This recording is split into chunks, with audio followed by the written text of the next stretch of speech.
for all. Thank you.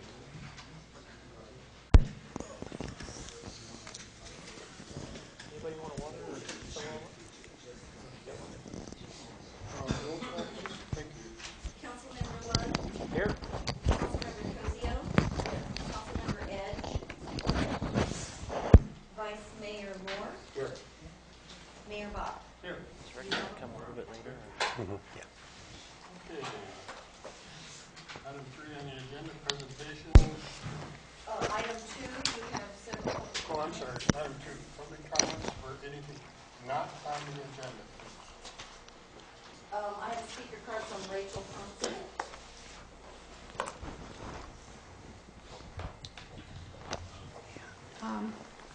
I believe it would be helpful if the city would have a monthly calendar with meetings and events within the city.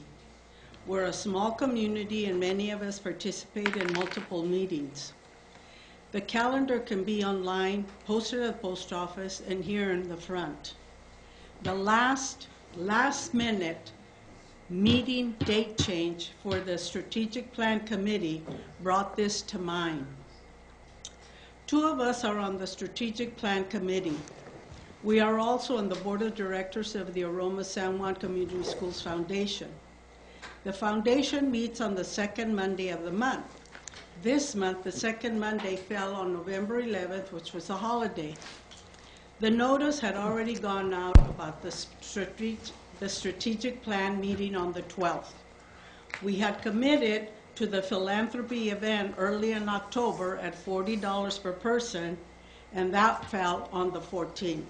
So we changed the foundation meeting to the 18th. After all of our efforts, we both still missed the strategic plan meeting. And by the way, I counted 6 people that are also on the strategic plan committee that were at the philanthropy event. That's a big chunk of the committee. A monthly calendar will be helpful to the city staff and the community. It is important to be respectful of people's time and effort in volunteering. We want to encourage participation, not discourage it. I brought a copy of the school district's monthly calendar. As you can see, it is not only for the school staff, but also for the parents. Thank you. Thank you, Rachel. It's going to take someone to put that together. I don't know.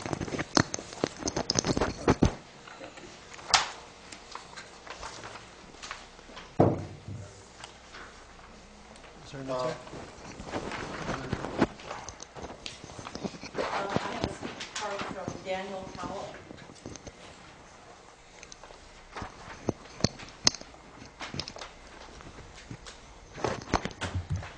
Hello, we're from Double Road Race. I'm the race director. We have one of our elite runners, Charles from Kenya, and Bob Anderson, which is the founder. And basically we're here, we had our event a couple months ago, September, and we just wanted to get some feedback from you guys on how we could better the race in the future. Like last time I mentioned to you guys, we wanted to make it a yearly event, and we just wanted to get some sort of feedback from you guys on how it could be better, or any comments on what worked and what didn't, if you guys have any. Anyone have any comments on it? I went to the event. It appeared to be very well organized. I don't think you quite got the turnout that you were hoping for this time, but I think if you continue, sorry. Yeah, it appeared to be very well organized, and I think if you continue to do the event, I think you'll probably get better turnout, and maybe consider local advertising instead of just in the running magazines. I don't know. I know advertising's expensive, but appeared to be a well-run event from what I saw. Did anybody else see the race? Or A little bit of it. a little bit of it? Didn't see any problems? No. Do you get many local runners? Yeah, we had a local from Anzar High School, we had a couple local runners. We had a lot of the runners volunteer that run there. We had Daniel Tapia. He's just from Castroville. He ran the marathon for the U.S. team. He's a professional runner now. And we had a few other local runners as well. Yeah, we had, well, first of all, I wanted to mention that I've been running the Mission 10 now for probably the last 15 years.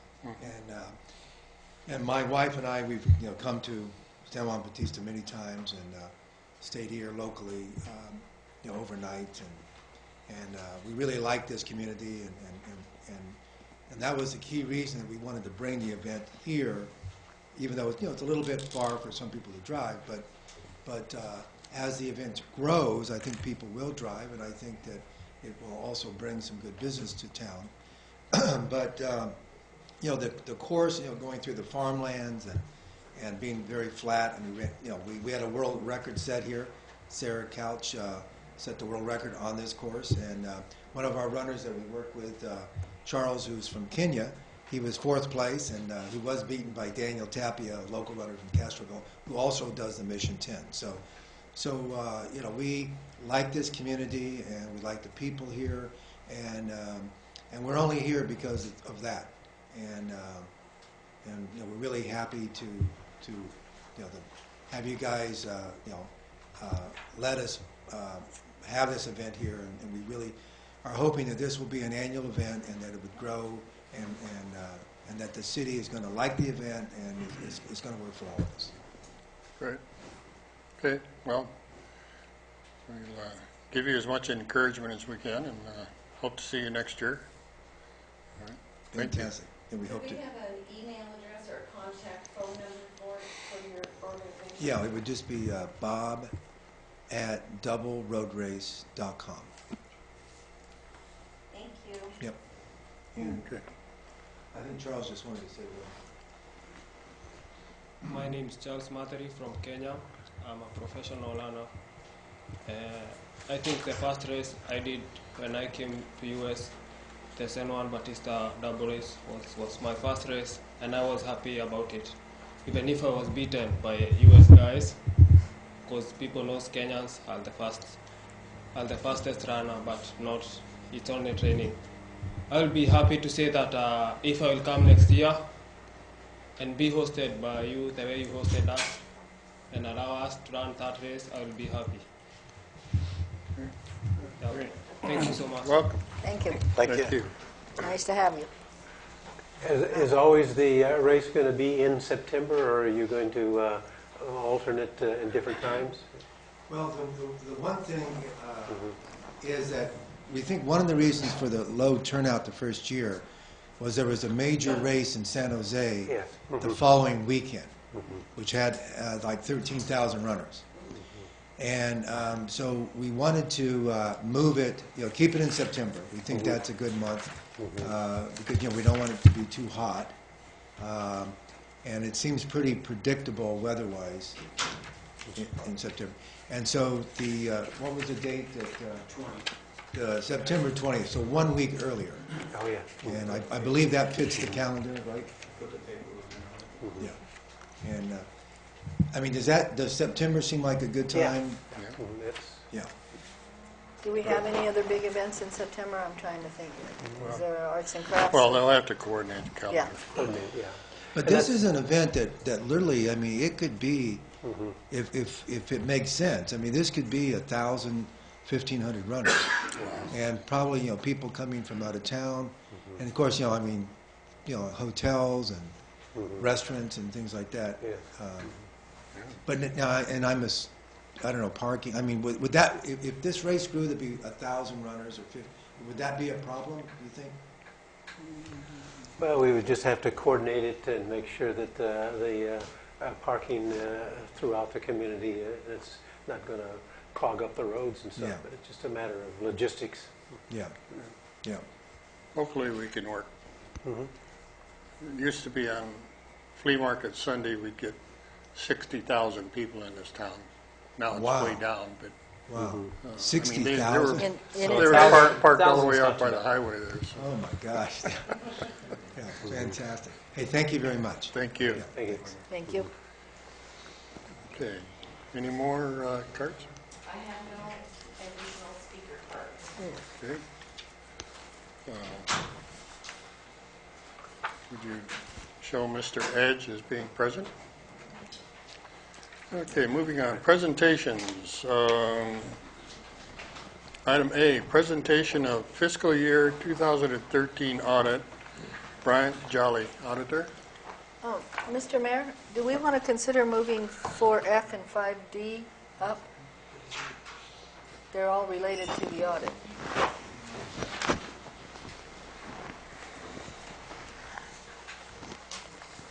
Four F and what? G? Would 4F and 5D, or would you prefer to consider them in the No, order that let's they do it. are now? Let's do it in order. Okay. Brian? Yes. Thank you for having me here this evening, Mayor and members of the City Council. My name is Ryan Jolly. I'm with the firm of Bryant Jolly, and once again, we completed the fiscal year-end audit for the City of San Juan Bautista for the year ended June 30th, 2013.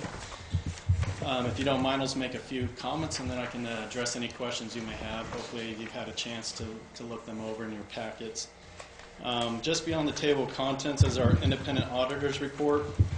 Once again, we've issued an unqualified opinion for the City of San Juan Bautista. Basically, that means we found the financial records of the city to be in accordance with generally accepted accounting principles.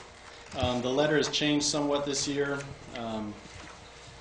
I think their intention was to make it a little bit easier for people to understand. In my opinion, they made it a little more complicated. They added probably another page almost worth of information, and the jargon that sometimes us accountants use isn't all that clear.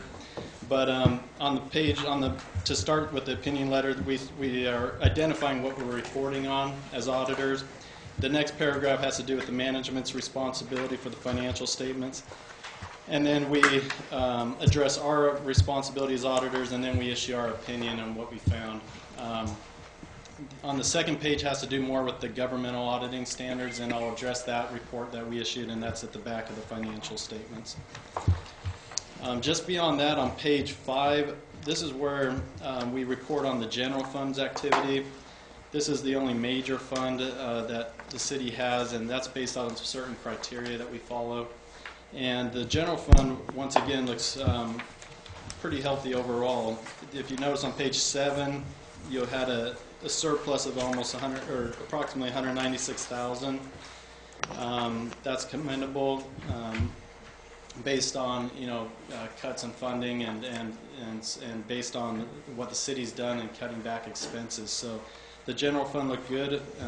It also was in comparison to the budget that was actually budgeted, and that's on page 26.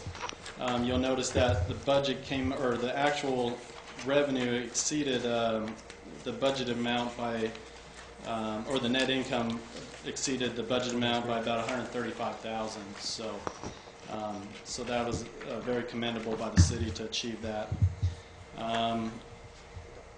Following that is the water and sewer funds. That's on page 10. I'll just make a brief note of that.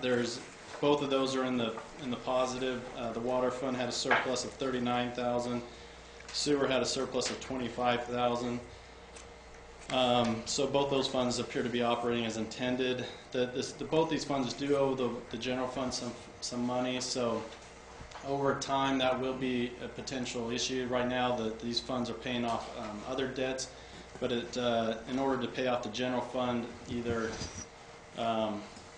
rates will have to be increased or something, or when this debt's retired, then the city may have the funds then to pay back the general fund for the money that was advanced to the water and sewer funds. Following that is our notes to our financial statements. There's nothing out of the ordinary there. The city's been making their regular debt repayments. As you know, the city did make a prepayment on the PAVIX note, which helped the city bring down the interest rate on that and renegotiate the terms regarding that note. And so that was good to see. In the back on pages 27 and 28, this is what we call the minor funds of the city. These have to do with the gas tax and mainly the public safety fund for the COPS grant. These funds are operating as intended in our opinion. Just following that is the governmental auditing standards report. Once again, there's no exceptions to that. We found no significant deficiencies or material weaknesses in the internal controls of the city. And then finally, we issue a management report that was to follow the financial statements. And there we're making some general disclosures to the City Council of some of the required criteria that we are supposed to communicate as auditors to the City Council. And there were no exceptions to any of these comments that you'll find on pages 2 through 4 of that letter. Once again, we just thank the city for their, promptness. We actually, I think, have moved this up. This is last year. I think we were here in January, so got the audit report done a little bit more timely this year, which hopefully will be a benefit to the city council for their review. And the city did a great job getting us the information we requested and helping us get it completed in a timely fashion. So thank you very much, and I can address any questions you may have. On page 9, non-current liabilities. Our long-term debt is the 11 million plus. Yep. And our current liabilities are 2.3 million, giving us total liabilities of 3.395. I've always thought of our debt as strictly the 11 million, but there's more to it. Well, there is. I mean, as I mentioned, due to and that's the 1.8 million up in the current liabilities. Right. The city's never formalized that into an actual, what we call an advance, where you would charge these funds interest for that money that's been loaned to the water and sewer fund. And so we continue to show it as a current liability, even though the city continues to carry that as just a payable, basically, to the general fund, and has done that for several years now. So it was actually money that came out of the general fund? Yes. Sometime back? Yes, to the water and sewer funds. Yeah. Years ago. Okay. I guess, I didn't quite understand how that worked. And then on page... So until, in the future, the city could formalize repayment terms and an interest rate if they wanted, and then, start paying that back. But to this point, the water and sewer funds just haven't had, after operational costs, just haven't had the funds to do that based off their current rates. Okay, because on page 25, I guess I'm not reading it correctly, because I understood it to be saying that there's actually, on note 8, interfund receivables, payables, and transfers, I guess I'm reading it backwards. I was reading it to say that the general fund owed the water and sewer fund 1.8 million. No, it's Or actually almost the 1.9 opposite. million. Yeah. It's the opposite. Yeah. So the water and sewer, fund. and it's old debt that's Yes. just been there for... Yeah. Okay. All right. Any other Opposite. questions? I got one more. Page 26, and I'm not sure if this is a question for you or the city manager or our treasurer. Public Works budgeted amount compared to actual. 176,000 was budgeted to the Public Works, but it says our actual spent was 609. Yeah. How do we get that far off? That had to do with the street overlay work that was done through a grant, and you'll see Okay. up above the revenues there in the intergovernmental revenue of 409,000. And so we received grant funds, and then the expenditures were to do Great. Okay, so street all of that overlays, street work goes into the Public Works? Yes, exactly. Okay, so you were the right one to explain. Okay, or probably any of the three of you could have explained that to me. Okay, well, that's all I've got. Brad? I'm done. Great. Thank you. Thank you. And I understand we might be able to retain you again. That would be great. We'd appreciate that. We'll, let you and Roger negotiate that. Yeah, we'll do that. Okay, thank you. Thank you. Okay, moving on. So you didn't want to move the other two parts up there? Why? During the consent items. Okay. Good. Okay, because I Unless didn't know you if have he a had question on it. Well, I didn't know if he had to hang around for it. That was why I suggested it. Okay. Item B, monthly financial statements, treasurer's report. Chuck? Good evening, Mayor and City Council members, staff. I thought the audit would come in the way it did. I think we're doing a really good job here, and it's very positive. And I just want to share how we're doing with monthly on the finances. First of all, we're in the 4th month of the business cycle, the yearly cycle, and just talk about some of the things going on. Once again, the audit sounded really good, and I think it was right in line with what I was thinking. I just want to bring some notes to the council that during this last cycle of 30 days that the general fund has been impacted because we've had some really what I call semi-annual or quarterly annual payments had to be made. So when you read the report, I just want to kind of be real clear that when you're looking at it, you got to remember that there's a couple issues. First of all, tax revenues came in earlier last year and they haven't been posted, so that money hasn't come in yet, but we know it's coming. It just hasn't been posted yet. We had to make the payment on the quarterly payment on our fire contract, which is 1/4 of $150,000 that we have with the Hollister. The infrastructure project, we had to make the semi-annual debt payment on that. So that has some impact on our general fund. Even though there's money that's put aside to pay that, there's still a little bit of impact on the general fund. We had to make a payment on the state mandated reclamation of the water. You guys are all aware of that. We had to make a payment on that, so that had some impact. But these are like once a quarter, might be semi-annual kind of payments. But like I said, I want to assure the council that we have adequate reserves to meet the needs that we have. Very adequate. We're doing very well. Let's see. As mentioned by the auditor group, we've done a restructure of one of our debt services, the PAVIC situation. That is really very positive because down the road we're going to see a significant savings in terms of interest that we would have to pay them if we didn't do the restructure. So I think this is a really great thing we did, and city manager got together, city count, and we talked about this, and you're all aware of this, that you agreed that this would be a way to go. So we did pay down on that part of the debt service, but we're going to save money in terms of the interest that we would have paid if we wouldn't have paid down on it. So I think it was a very good move. The general fund revenues were a little lower than expected. However, for the month, the 30 days. But however, good financial management, credit our city manager.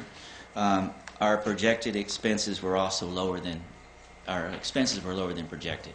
So we kind of got, revenues are down, but our expenditures are down too. We're sliding down together. And that's just good fiscal management. And so I'll just bring that to the attention of the council.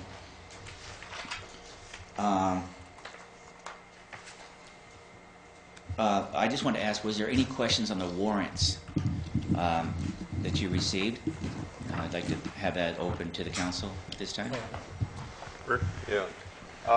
Tell me about Hollister Youth Alliance, $17,567.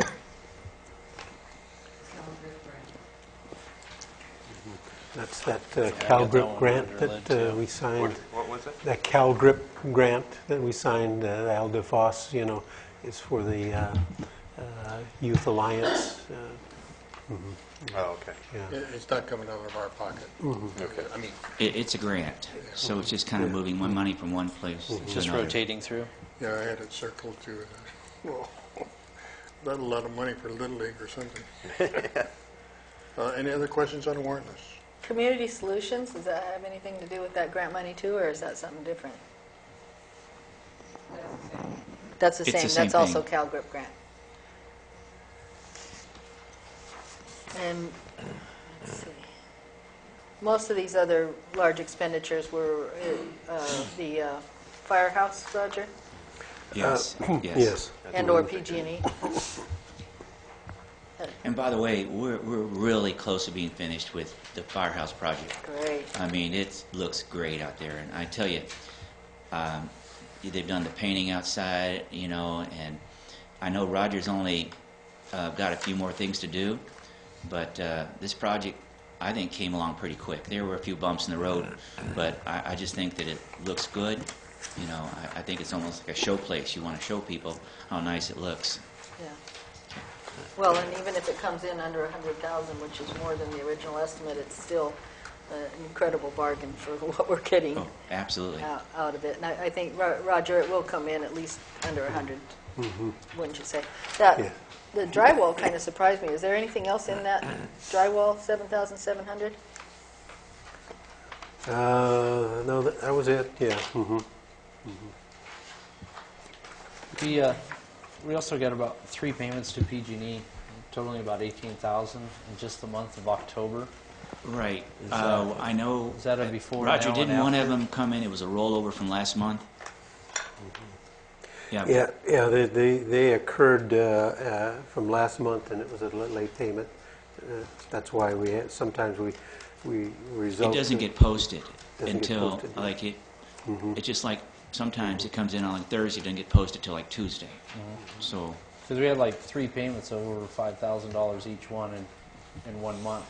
right, it should have been 2, but one rolled in early. But it breaks it down into city versus utilities and the sewer department and stuff. It's just Okay. it's just the way the billing comes in. Are we working on ways to get PG&E down? Roger or Matt, are you working with Yes, yeah, AMDAG, or- we have had meetings with some solar companies as well as interfacing with PG&E to reduce the costs, yeah. Is the some of biggest- it new equipment would be more efficient? Yeah, Whatever happened to that guy that was supposed to work on getting us some new motors? Well, that's Sure. kind of what I was asking Matt. Wasn't he AMBAG? Roger, yeah, he's AMBAG. But he's supposed to be interfacing, I I've never believe. seen this one before. Would you two, have you had interface at all Do you know with what that one is? the energy? Not lately, They used to have a place in and Thomas Chris has Falls. left and gone back to Ohio, but he's still a consultant with AMBAG, and so he's going to still maintain. Yeah, Elizabeth For the Russell firehouse. is Yeah, the main contact Yeah, for Energy Watch at Yeah, AMBAG, and they might be able to help. Chuck, what is NTU Technologies? Is that our? That's for the doors and windows. I'm sorry, Roger. That I'm not sure about that. The mayor NTU asked a question. Technologies? Okay, let me look here and see. Trish, you recognize that? Oh, NTU technology? Oh, yeah, that's the technology for our software for our computer Sewer- system. our computer Tyler, system? Tyler, yeah. Okay. And then right below that, we got San Benito County probation of Yeah. $3,100. San Benito County probation. 208-004. That's a grant as well. Yeah, that's a pass-through. It's a grant. Oh, okay, all right. And it's all the CalGRIP grants, all the same grant, okay. You have to break it out according to the finances. Right. And Where we're directing those checks. The grant comes in, we're the host to it, and then we have to disperse it according to the grant directives. You know, some goes to the Alliance, some goes to probation. Okay. Any other questions on the warrant list? No, that was Anybody it. else? Oh, no. okay, I just like to comment that that we have officially signed our agreement with HDL, which is exciting because this has to do with the agreement for sales, use and transaction tax audit and information services. And we're going to be meeting with those people. We're setting up a meeting to talk about, and they're going to provide us with all kind of information we've talked about before, so we can kind of make sure that people are are making sure that our taxes come in to us, and I think that's going to increase our revenue. I'm sure it's going to. As soon as people are brought on board to know that we want to make sure the revenues come to San Juan Bautista, and they're going to be coming down and working with us. So just to let you know, it's all signed off and everything's good. And that's the end of my report. Okay, thank you, Joe. Okay. Thank you. Okay, item C, library report. Any questions or, I keep forgetting to ask, any public comment on anything? No? Okay. Yes.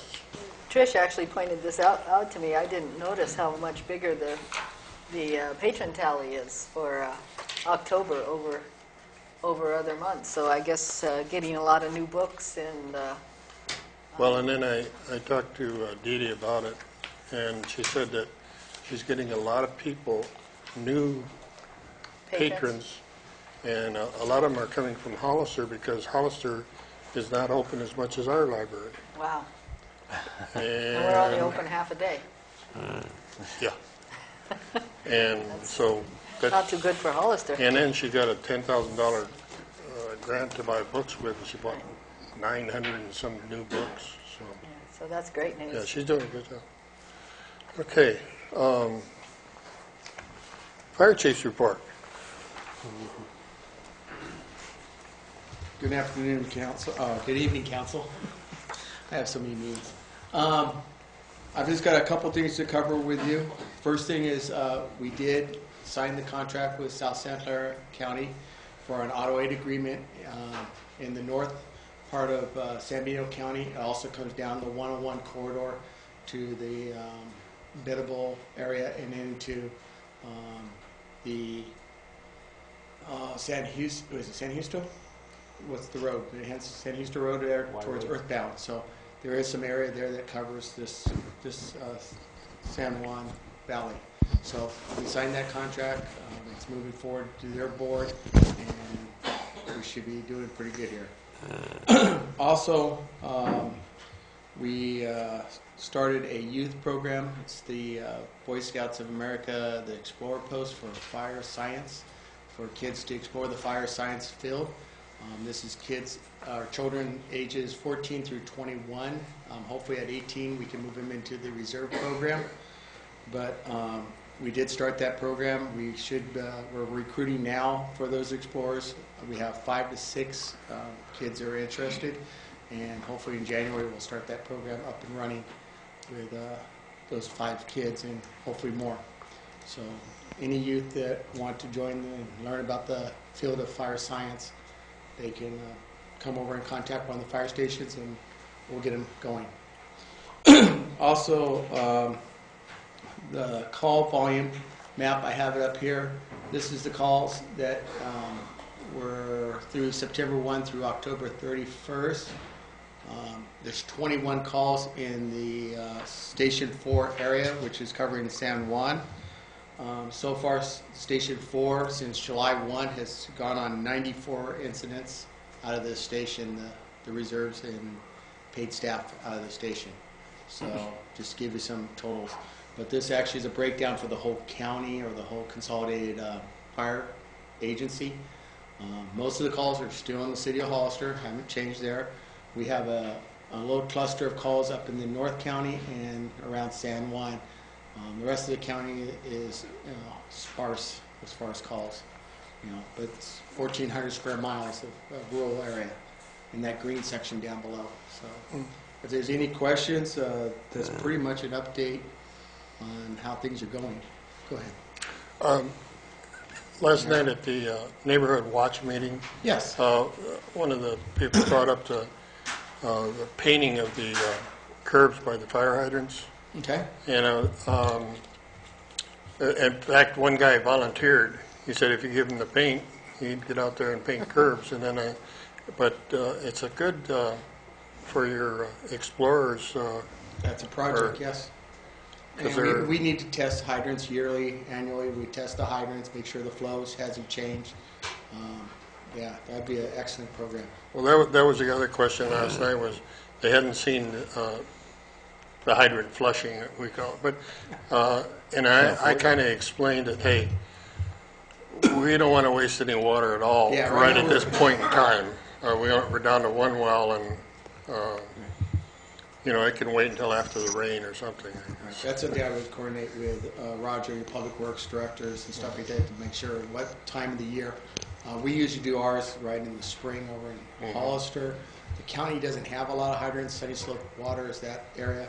So I'll coordinate that with the city manager and find out when the best time and also when to get those curbs painted if our Explorers don't do it. Great. Okay? Joni? So the flow testing is completely different than flushing, right? And flow testing is ongoing, or you're going to do it once for the whole city, or how does that? Usually you flush a hydrant just to get some debris or the sand that has settled in the system out. Flow testing is actually getting readings to find out there's adequate water in the system to do the fire suppression in a certain area, either commercial area or residential area. Residential needs to have approximately 800 gallons a minute from that hydrant. Commercial, 1,500 and up. So you do those flow tests to find out that's adequate water for the new construction or what's going in that area. And how are your flow testings coming? We haven't done any flow testing in the San Juan area. Oh, we haven't? No, we have not. We have not started testing hydrants at all over here. Okay. We do it if new construction happens and the city manager requests us to go out and test a hydrant. We'll go out and flow test just that one hydrant. But we have not started doing all the hydrants in the area. Will that be on the future? That is a project. Okay. We have a guy that's in charge of all the hydrants, and he's just right now, he got 91 or 94 hydrants. Roger, do you know the number? Right in that category? Right in that category, yeah. Yeah, he's already identified those locations and all that. He's putting it into Firehouse, the operating program, and then he'll put a schedule out to, hey, let's do this street, this month, next, this part of the town next month. So he'll break that up. That's his project. So. And in Hollister, is flushing done by Public Works or by Done fire by department? us. It's done by fire department. They go out and just flow the hydrant to make sure that there's water and there's no valve issue. But we flush the hydrants during spring and flow test them. Okay, thank you. Any other questions, Richie? Just one more.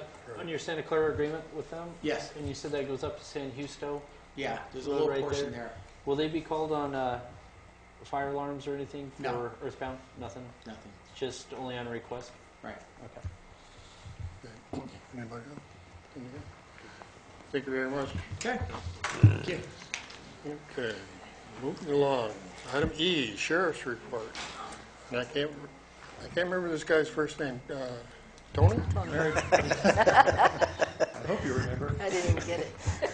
Mayor Bach, City Council, I'd like to thank you for allowing me, and on behalf of Sheriff Thompson, to come and speak to you folks tonight and the community here. I appreciate that. Speaking of my name, if you don't mind, I wouldn't mind giving you a little 30-second bio of myself so the community knows who I am and who you're dealing with, since I oversee patrol in San Juan Bautista, if that's okay to you and the board. Sure. My name is Tony Lamonica. I'm currently the operations captain for the San Benito County Sheriff's Office, and I've been in law enforcement for 23 years.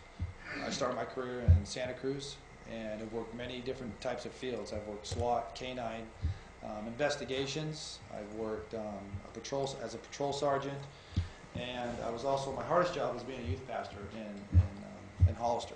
It's a real hard job working with the youth. And currently I'm the operations captain. So that's a little bit about me. I'm married and have 2 children and live in Hollister. One thing I have learned, Mayor, over the past few years is communication is big for the community and law enforcement. And I want to commend Roger Grimsley for allowing me to come into the community, and he's been available anytime I call him, and I really appreciate that, sitting down and talking to you with Matt and also with Andy. They've been instrumental in the community and joining us together with the Sheriff's Office, so I appreciate that. So I'm here to talk a little bit about the monthly stats and what's going on in San Juan Bautista. When I took over as the operations captain under Sheriff Thompson, our goal was to get patrol into San Juan Bautista. I know we moved Rich Brown, and that's temporary. Rich Brown did an excellent job in San Juan Bautista, but we also wanted to provide San Juan Bautista with a little bit more coverage, 24 hours a day. and have a person to contact, which is myself, since September. Since September, we have been able to provide at least 42 hours of coverage in San Juan Bautista. That's 3 hours a shift, and we have 14 shifts per week. During that time, we have deputies coming into town, walking foot patrol and patrolling in their vehicles and doing extra patrol. They're writing citations and responding to calls and service. Since September till yesterday, there was 11 reported incidents that people either called us for reports, thefts, vandalisms, or what have you. So we've responded to those calls. Citizens have been calling Deputy Brown's old cell phone number, which goes right to my work number, and they've been calling me. So what I've been able to do in return is when I get that phone call, I'll notify a deputy that's on duty that day or night, and then they'll come out and take care of that problem right away. So we're trying to make the needs of the community a little better, a little quicker, because when Deputy Brown was off on those 3 or 4 days, maybe he wouldn't be able to respond to those calls or those incidents for a few days. Nothing against him, it's just we want to be able to provide you a better service. And so, like I said, talking with Roger on several occasions, we're working towards new projects and new ideas to integrate the Sheriff's Office and to get another deputy out here again in the future. So. Any questions for Captain LaMonica? Things that came up at the last neighborhood watch meeting, I don't know if you want to discuss those. I can, yeah. One of the things that came up last night was we're getting a lot more 18-wheelers coming through town, and one of the guys, he had stopped to them. I had one parked out in front of my house trying to figure out how to get to natural selection, and I asked him, why are you here in town? Didn't you see the sign? Oh yeah, you know. So I told him to go to the end of 4th Street and turn left on Monterey Street, which took him out to the highway, which is where he should have been. Right. And but I was wondering if you could advise your deputies, anytime they see an 18-wheeler in this town, to write them a ticket, other than the beer trucks. They're Well, deliveries are legal, right? But you know, if they see one, they know he's not supposed to be here. Right. And write him a ticket. That up to me too, Mary. And if we get a few tickets written, those guys are going to stop coming through here. I agree with you. And please let us know that too. As you know, police are never around when you want them. Right. I mean, so I always encourage the communities, call us. You know, you have to call us, so we can be there, and you know, we'll respond. If there was a certain time they were coming through or something, you know, but yeah, it's very random, and it's really hard to. I can't expect you guys, you know, to come out there. By that time, he's gone. You know. Can we block him in? I got a couple more. One, either Tony or I will be contacting you. We'd like to invite you to be a guest speaker at our January neighborhood watch meeting, yes, if at all possible. It turns out our scheduled date is Martin Luther King Jr.'s birthday, so probably a holiday.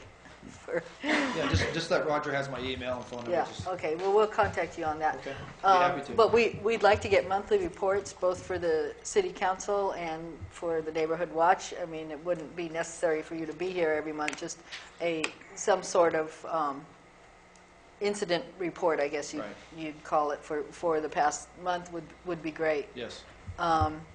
And let's see. We had some questions about callbacks from 911 calls,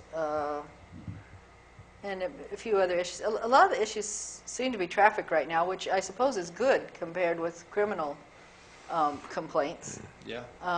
But there's particular times of the day I'm going to get together with Roger that people have brought up. You know, hey, if you could just get somebody here at 3 o'clock in the afternoon and watch this stop sign for a while, you could issue citations all afternoon long, that kind of thing. If those issues come up, Jolene, please, that's why you call me, and we let the deputies know that, and okay, they'll respond out. If they're not busy on a different call, they'll come out and do that. Okay, yeah, because I know they've got way more important things to do. And then there was one question, and I don't even know if you can answer this. They saw somebody being handcuffed on Marentes Court. They wanted to know if there was anything there that the neighborhood should know about. We haven't had Probably any. not. Yeah. We've had a few arrests for marijuana possessions. Uh-huh. There hasn't been any significant major crimes. Knock on wood, that we've arrested anybody for in town, which is good. Either this community is calling us, or the patrol is going through the town, and people are seeing that. So, I see a drop in some calls for service out in San Juan, which is good. Yeah. Personally, and I talked to Roger about this, I'd like to see a deputy. We've been putting in overtime. There'll probably be one this Friday. I'd like to see a deputy downtown more on foot. So that's what I'm looking for the next couple months. So. Great. The only other question I had, and I don't know if you can even say anything about it, they stole 2 bronze plaques from the cemetery and 1 from the VFW. Right. And then we just discovered that they had pried one off of one of the grave sites. And is anything... I know one of our detectives is looking into that case. We put out too for stuff like that. We took pictures of some of the items that were stolen, and or items that I would say you're talking about the copper stuff. Is that what you're talking about? Yeah, there were bronze plaques. Yeah. We put out bolos and pictures of stuff like that for other agencies around to look for. Also for recycling, because that's what they're doing, is recycling. So we have an ag detective that's all he does, and he goes to those different agencies throughout. So he goes Santa Clara, Santa Cruz, and he communicates with them. And we send those reports to those people in case they come in, because they have to have ID when they show what they're recycling and everything else. Because I just can't imagine what they're doing with that stuff. Well, a lot of what they're doing is, they may take it from this town here, and then they may go over to Fresno. Right. Because. Yeah, that's what he told me. But like the one at the VFW, they figured that was an $1,800 plaque that they paid for. The 2 at the cemetery, we don't have any idea. They've been there so long that we didn't know them. But it's probably a felony. It is. Yes. Okay. So just on that, just so you know, besides the report, we're putting out pictures and stuff like that, going to the recycling places. Okay. That's what we do in order to try to catch some of the guys. And sometimes we do, and sometimes we don't. Okay. Thank you. Any other questions for No, thank you any very public much. comment? Well, thank you, Mayor and Council, for letting me speak to you. Thank you. Thank you. Item 3F, Public Works Report, City Manager Grimsley. Mr. Mayor, members of the council, just briefly, our work doing some repairs at the wastewater treatment plant. Joe and the crew have pretty much finished it, and then we're kind of dewatering around the pipe. This is part of our clarifier that goes in to function the reclaimed water, and it's the contact clarifier. That ability to maintain some water in there for a certain period of time to where it can interface with the chlorine to where it'll be a chlorine contact period before we release it as reclamated water. And everything is back to normal, and we're altering our pumping schedule so that we're not getting the pressure that we used to be. And we had a water rupture along the San Juan Hollister Road out by Mission Vineyard Road, and that's been repaired. However, we are really looking seriously about maybe retiring that line because it's an old line that's root infested and stuff like that, and maybe rerouting it down to our well number 3. Mm-hmm. Any questions for that, Rod? Roger, I'm getting hammered on that bump out there going up First Street. At 5 o'clock tonight, somebody that works at Earthbound says, "Hey, when are you guys going to fix that thing?" So I know we talked to Steve from Public Works from the intergovernment. But is there anything we can do, like just to patch that? We were scheduled to do some patching, and we kind of called it off because of the rain. But as soon as the weather permits, Joe's going to get back on and get the asphalt there. And then what we're going to do is jackhammer that portion out and then replace it with an asphalt plug. Okay. But that's our speed bump. Hey. That makes them stop at the stop sign. But, Roger, how are we doing on the letting us use the reclaimed water? We heard anything? We're still waiting for the final clearance from the public health. Everything is functional. All of our elbows have been exercised and tested, so we're ready to roll anytime. Great. Yeah. And as far as the 4th and Polk, the patch, that will be handled when we get the green light and the weather permits to do the asphalt patching behind the firehouse here as well as 4th and Polk. Okay. Any other questions, Brian? Yeah, you already brought up the Old Lang pothole that was mentioned to us. I never get over there really to check it out, so someone who lives over there said the street was really bad disrepair. I couldn't remember where it was on our list of... Last year we repaired and we took out a big plug and then replaced it.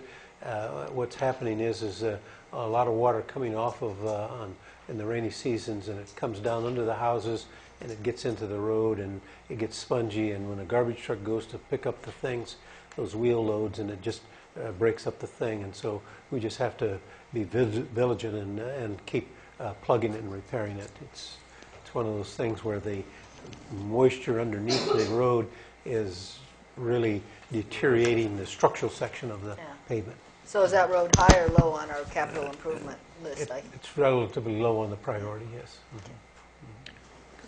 Anything else? Brian? No public comment? Okay. 3G, Code Enforcement Report, Assistant City Planner Matthew. Good evening, Mr. Mayor, members of council. First, I'd talk about the Harvey's lockup. We're reviewing the conditions of approval. The Planning Commission has directed Roger and I to basically look over Harvey's lockup and see what those conditions of approval are. We're going to be going out there to identify what has been completed, what has not been completed, and we will be bringing that information back to the Planning Commission to figure out the timing with how to get those items, those remaining items, completed. So the conditional use permit will remain valid. Any questions on that before I go to the next? No. Okay, go ahead. On 4th and Franklin Street, there's been an overgrown hedge that is kind of limiting the visibility for cars that are at the stop sign for pedestrians crossing. A lot of school children use that route, and so that's been an item that's been brought up to us, and so we sent out a letter which the person either that lives there or the owner, because it's rented, took down the bush a little bit. There's kind of a notch that they've taken out, but it's still a visual hazard. And so I sent out another letter to contact them to say, thank you for making, an effort, but we need to take it down a little bit further because there's still a hazard that's present for people stopped at the stop sign, not being able to see pedestrians walking. And so we'll be following up with that and contact them to say, hey, the city's available for you to use as a resource, so we can make sure to get this thing resolved. Any questions for that? I've had a couple of different places brought up to me about weeds and stuff, and I brought them up to you. Have you had a chance to get out and see some of these? I have not. Okay. At this time. Okay. Any public comment? Nothing. Okay. Thank you, man. Item H, City Planner Report. City Manager Grimsley. I'll take the first half of it. The brewery is progressing. The compaction of the basement area is just about complete, and the architect will be submitting the final plans as well as the civil plans, and we'll be constructing that. The last phase is the submittal of a lot line adjustment. We received that, and that'll be in front of the Planning Commission December the 5th for approval, and shortly thereafter then we could issue the building permits and development permits for him to commence construction on the building, as well as the necessary parking facilities. So it's progressing a little bit slower than anticipated, but it's coming along.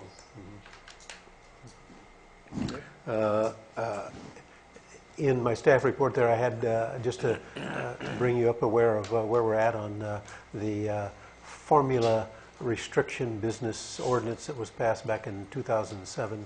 And we've had a healthy discussion with the Planning Commission with regard to replacing that ordinance with a more friendlier tone.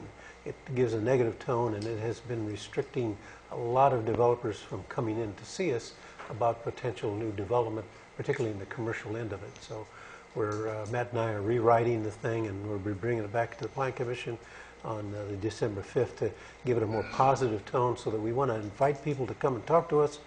Not everybody's going to fit into the mold of what we want, particularly in the downtown, but we want to make sure that we at least have the opportunity to talk to them and bring them forth, so we have some avenues to increase our development, particularly for sales tax, property tax, and gas tax.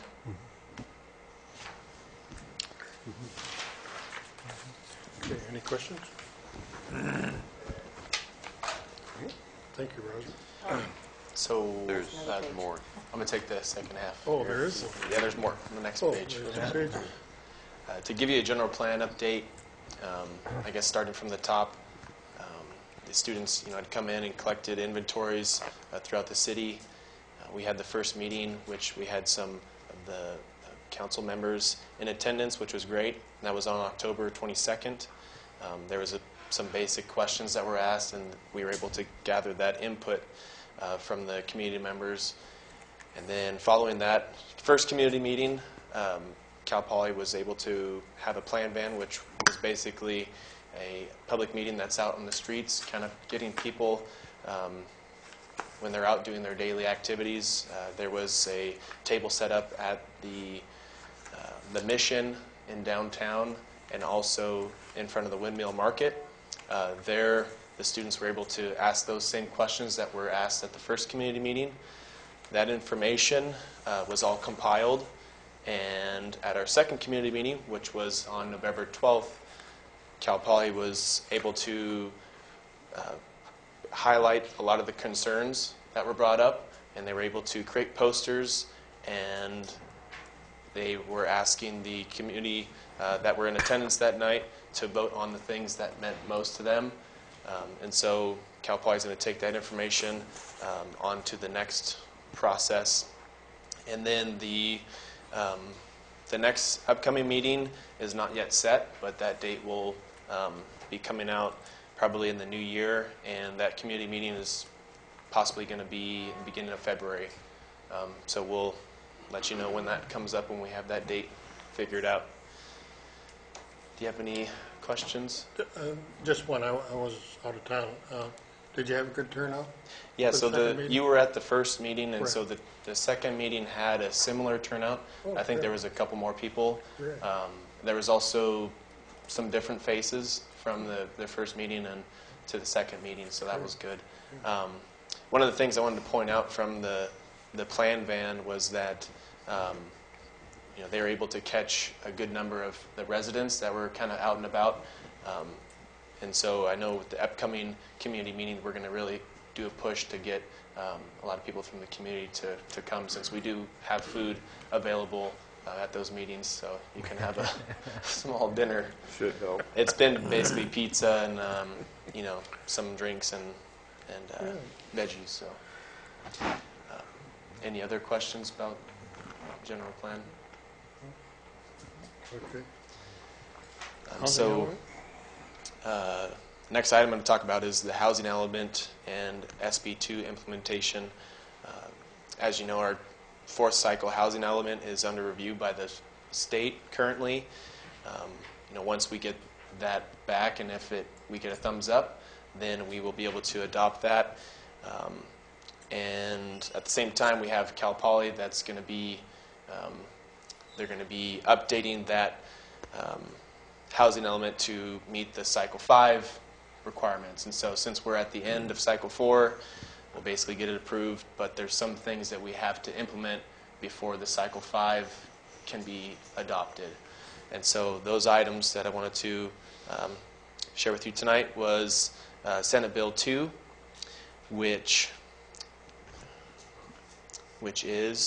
should be adopted to allow transitional and supportive housing in all zones, allowing residential uses.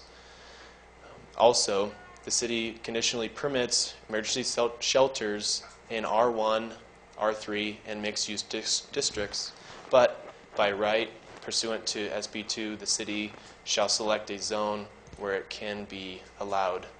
So those are two of the things that we're going to have to, by state law, incorporate into our municipal code to allow these transitional and supportive housing and also the emergency shelters by right in a zone that we see fit.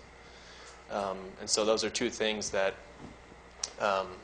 once we get the cycle 4 adopted, then we'll have to get those incorporated into our municipal code. So you have to get the conditional out of there. Is that? Well, just the the conditionally, it basically can be still conditionally permitted in those districts that I mentioned, but by right, we as a city have to choose where it by right can be allowed. And that's kind of been and the Planning Commission will be reviewing that at various public meetings, and then they'll come forth with their recommendation to the City Council where we have to change the ordinance to allow that. So this is the same process where we allowed assisted living facilities within residential neighborhoods. Very similar, yes. Yeah. Yeah. Any other questions for that? Mr. Mayor, may I ask a question as a citizen? Yes. Can you please describe what supportive and transitional housing, would you define that, please? Well, the basic terminology of transitional housing is it's housing for people that are coming out of drug rehab programs and transitional, so that, and then they can mainstream into the society as a whole for job training and stuff like that. Supportive housing is somewhat same principle, and it supports that element to where you can get them to be mainstreamed into a working force and adequate training. Thank you. Any other questions? Thank you, Darwin. Moving on. Item, I believe it's I, City Manager Report.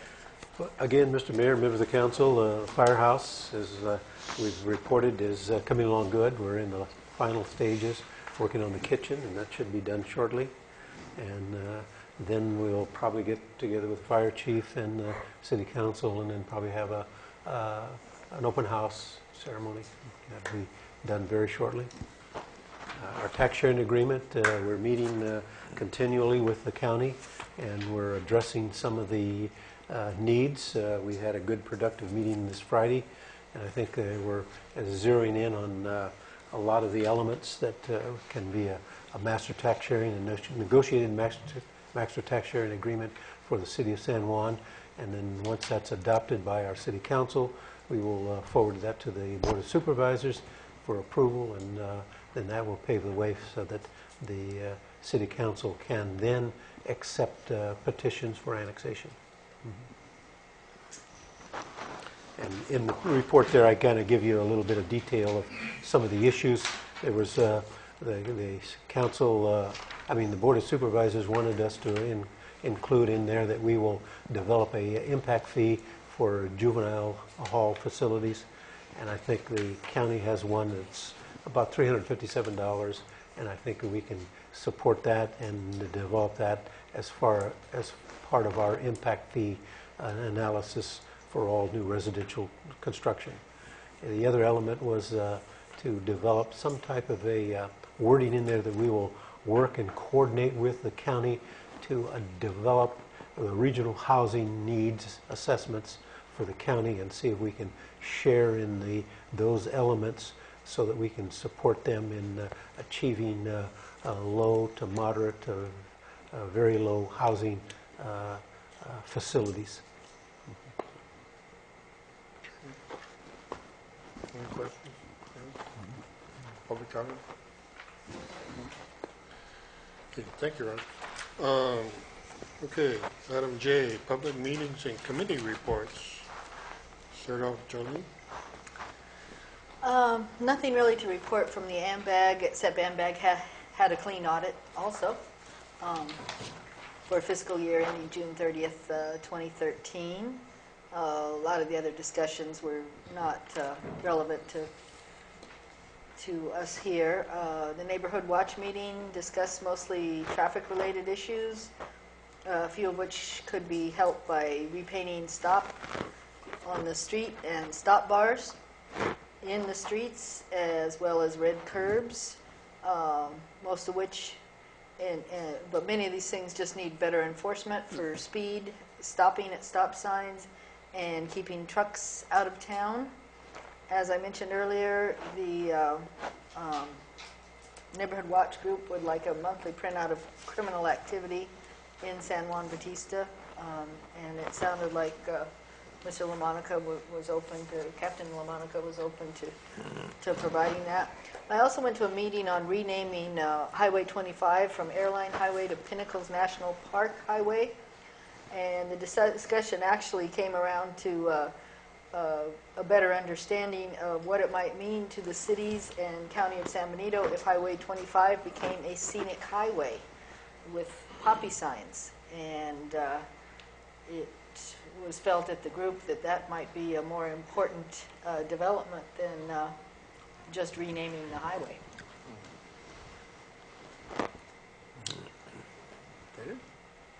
Ready?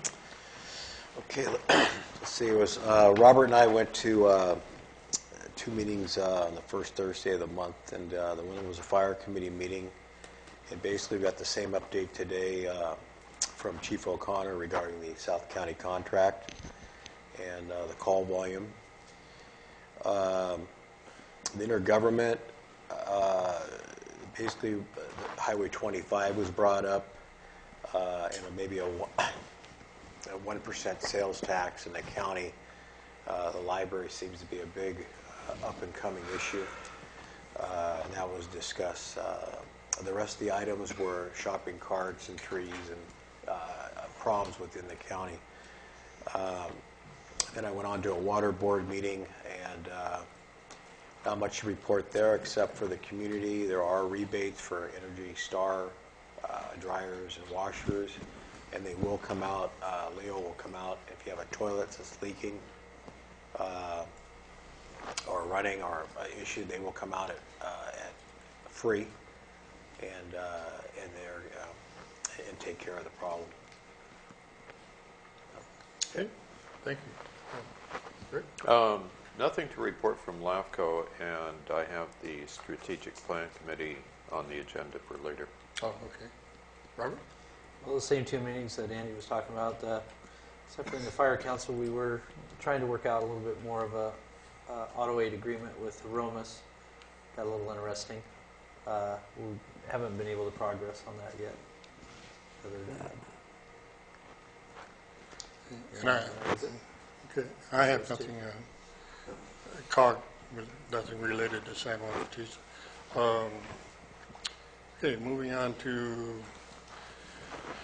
item 4, consent items.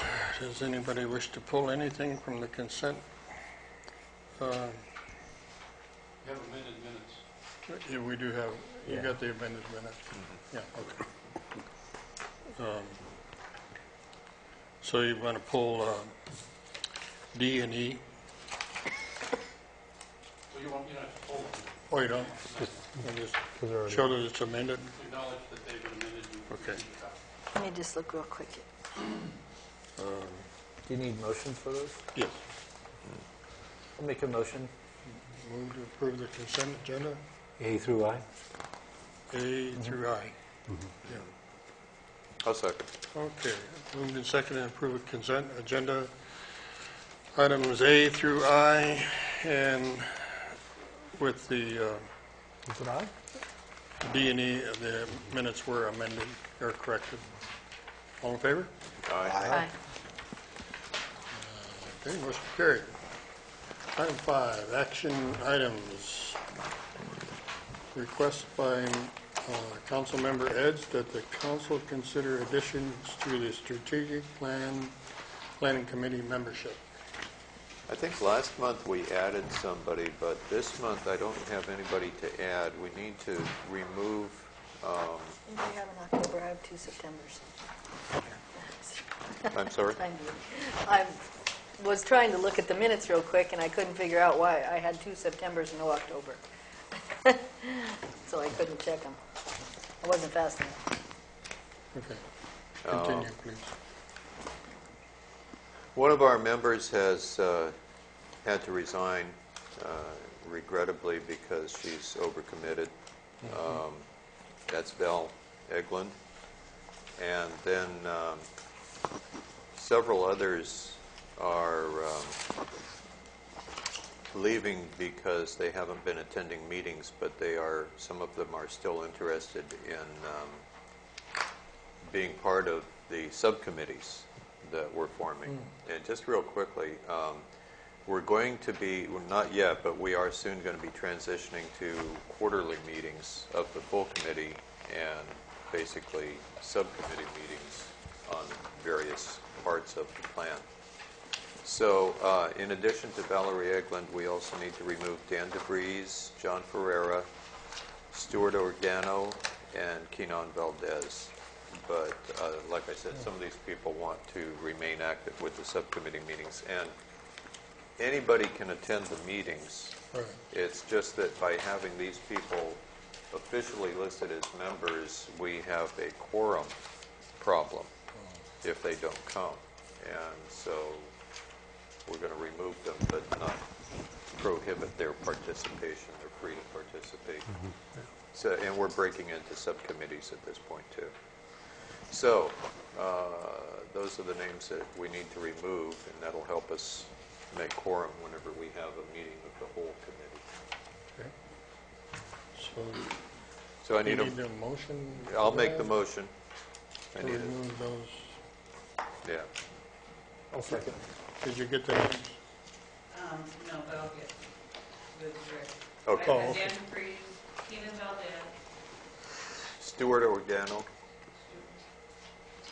John Ferreira, and Valerie Eglund. Okay. So it's been moved and seconded. Move the removal of those members. All in favor? Can we add people to that at a later date? Or? Oh, yeah. Yeah, it's very fluid. Okay. And, I mean, last month we added somebody. So, Oh, good. yeah. Did it call for a vote? I think we, Yeah. did we? All in I don't favor? know. Aye. My short-term memory is All going. I couldn't remember if I called her. Okay, motion carried. Moving on. Item B, consider reclassification of certain city positions. Yeah, Mr. Mayor and members of the council, over the last few months, I've looked at the classification of various personnel, and there was 3 areas that I felt that we should look into. And the finance and administrative office clerk, that current position carries a tremendous amount of responsibility in handling the cash and the finance, and the person who's doing that is really improperly classified. I've compared the salary of different positions with the City of Hollister, County of San Benito, and the school district. I wanted to keep it locally here, and I felt that the classification of our finance clerk should be a classification of finance and administrative office clerk, and it should have a salary range of somewhere in the range of, instead of 38, of 42. And in the staff report there, I showed that the fiscal impact of what we're recommending would amount to about a $2,500 additional hit to the budget in the finance department. The second item was the administrative service manager. That's the deputy city clerk. She's at her top step, and everybody received a 5% increase. She was in the top step and didn't, and so I felt that with her responsibility of running everything, that she should be reclassified into a 54C, which would be the same salary that she is now. It wouldn't result in any fiscal impact, but it would give her a chance to grow for the next 2 fiscal budgets in a normal classification. And the third area was the Public Works Super Maintenance Man, person number 1. Currently, we have 2 men in that position. One is misclassified, and we wanted to reclassify Terry Batista, one of the maintenance men, into 36B, which would be keeping with the other maintenance men of the same classification at the same salary, so that both of them would be equal. And that would be a hit of about $1,077 to the budget. So the total of my recommendation in looking at the performance and their work ethic and overall contribution to the city, the changes in reclassification would amount to about $3,600 and $38 to the budget for the remaining fiscal year. And it's I can classify it to say that when we invest in our human resources and dedicated personnel, it's worth it to invest and train and reward the personnel that do the job in an exemplary manner. So that's my recommendation, that I think you should consider these 3 classifications for the remaining of the fiscal year. Okay. Any questions? Right? How long has the maintenance person been aboard with no raises? Terry came on board in July of this year, right? As a full-time. He was doing part-time. Yeah. Mm-hmm. Yeah, he was part-time.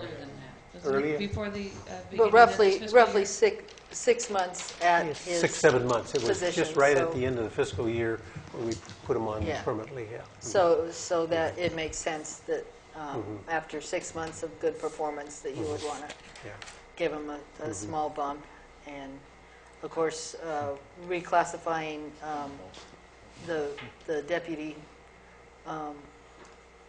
clerk isn't affecting the budget this year, but like you said, gives her a chance to grow. I think that's great. The office clerk, I understand what you're saying, but it's such a big bump considering she already got 5% this year. And I'm just not sure that the budget can take that now. I know it shouldn't be any problem to approve it for next year's budget, but why the two-step jump instead of just one? Yeah, that just when we compared the other positions of a similar clerk with Hollister and the County of San Benito, we felt that that was in the range, the 42 range was in that necessary range where it was compatible in job description as well as performance. Yeah, it's just it's a 15% raise this year. Yeah. It's really big. And I just don't know about our budget on that. That's the only comment I have. Anybody else? Hey, Roger, on Terry, he started in July, right? Approximately? It was in May was when we hired him full time. You know, I think and then right at the end of the fiscal year, then we brought him on board at the new fiscal year full time. Is it? Is a probationary period 6 months or 1 year? 6 months. Yes. Okay, and then preferably, I think everybody's doing a great job, but I don't want to get into where I'd like to have this at a budget, like next March or April, and then everybody that works for the district, from the city manager to a part-time librarian, we review the whole package. Personally, I think everybody deserves a cost of living, but I just think if we give 2 or 3 raises now, and then we're going to have to come back and and maybe deal with some other personnel. But personally, I'd like to have. We're in January in 40 days or something. I'd rather just get it personally, see it in the budget, for the upcoming year, where everybody, we look at everybody that works for the city, and then we evaluate it. I'm not saying everybody does a great job, but we're leaving some people out, and I just think it ought to be done. Everybody ought to be evaluated, and raise. That's when we ought to do it. But that's just my opinion. I'm not against it. I will commit to a raise if the money's there, but I think it ought to be put into a budget for the upcoming year, and we're there. You don't want to consider hiring date at all? Well, we're talking, reclassification, raises. I'd like to have everybody personally in front of me, everybody employed, and then we can deal with it in the budget, budget item. We're going to reclass. We're going to move people up. This is how it's going to affect our budget. That's just my opinion. Yeah, and rightly so. San Juan is unique because we only really have, 9 employees, and many of our employees are multiple-tasked people. They wear a lot of hats, and they jump from different job descriptions, and where in larger organizations you don't find that. And so that to me is a great attribute to these employees, because they are able to shift into gear and different things. Like the deputy clerk is not only the deputy city clerk, but she's the human resources officer, and she's almost sometimes my assistant because she does a lot of legwork and stuff. It's like anything. It's just I thought that it was appropriate to recognize that these are dedicated employees that are doing an outstanding job, and we should take a look at mid-year and reward them. Something that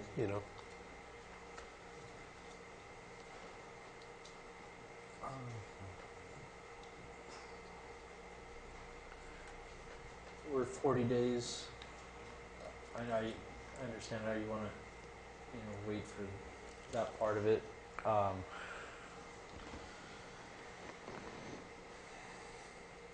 Would it make that much of a difference, the 40 days?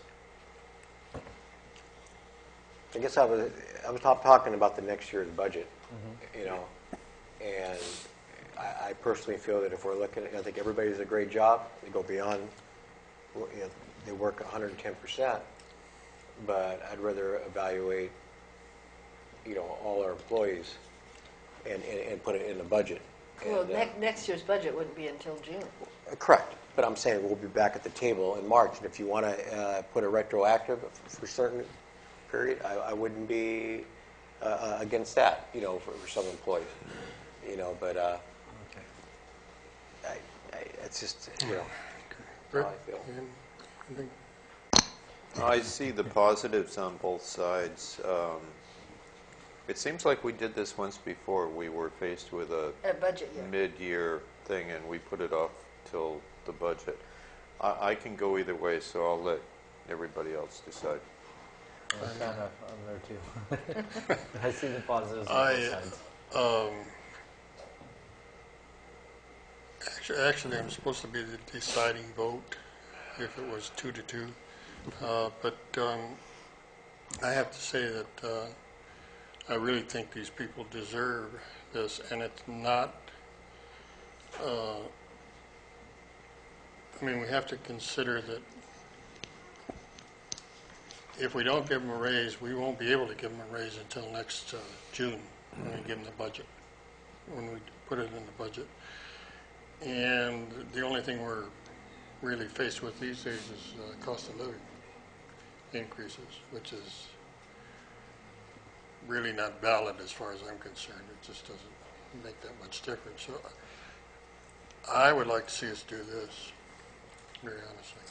And I think the people deserve it, very honestly. We have like Roger says, we got 9 employees, and we got 9 pretty good employees, as far as I can see, around town. So But it's up to you guys, really. Mr. Mayor, can I say one? Yes, ma'am. Sir. That, I guess we have 9 employees. We have 9. And there's what, 3 here? So what I'm saying is, Well, they all No, work I hard. think Nick- And they all work super hard, so next budget, we'll have to consider Joe If, and them too, but if I may, there's, the kind of problem to me is that we're looking at 2 separate things here. I have no problem with reclassifying people anytime they need to be reclassified. I'm not sure that they should be getting the raise at this point, particularly ones that got raises just this past June. I believe that's when it was. Didn't we do it in the budget? But there, And did we allow in the budget for jumps during the year? Because I think you should allow, a 6-month bump if that needs to be. And again, I have no problem with the reclassifications of any of these employees. So you're saying go ahead and reclassify them, but put them on a lower step that's equal to the step they came from? Well, yeah, and consider a small bump where we really feel like, the administrative office clerk and the maintenance person maybe should be bumped 1 step. But like I said, the 2 steps seems like a lot to me.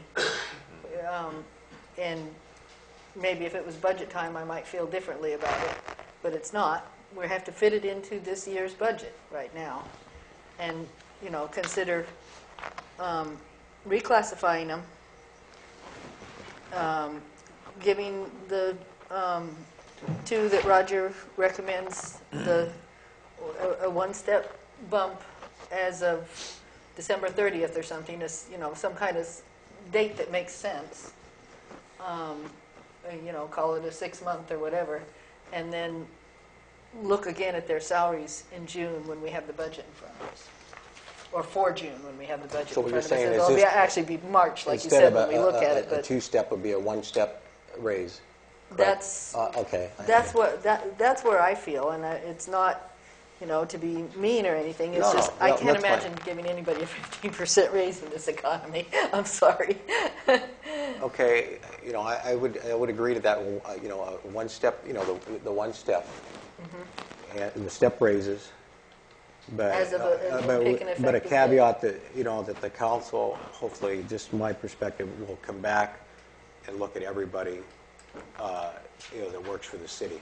We'll review our budget. But not everybody needs to be reclassified all the time. These employees need to be reclassified, I think. That's fine. I'm saying that overall, we're talking cost of living. For these employees. you want to make that a formal Because motion? reclassification is not so much I'd a like to budget make a motion. issue as it is an employee issue. I have a motion. Okay, I would like to make a motion. I see both sides of this argument, okay? I still see both sides. But I'm going to say this. Roger is usually pretty right about everything he says. And simply because he has made this proposal, I'm going to make a motion that we adopt it. As is, effective As today? is, yes. I'll second that. Okay, More talk about it. I'm feeling more towards that. So, second for me. okay, we have a motion and a second to, I don't know how to state it, accept this proposal? Recommendation? Accept this proposal. And all in favor? Aye. Aye. Opposed? No. I told you. Back to Tony. We know where Tony's going. Aye. Motion carried.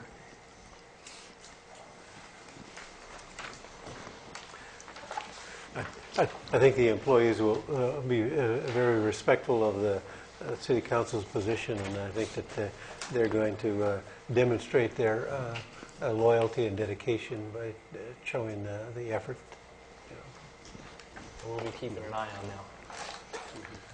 Well, the thing is that when you come up to next June,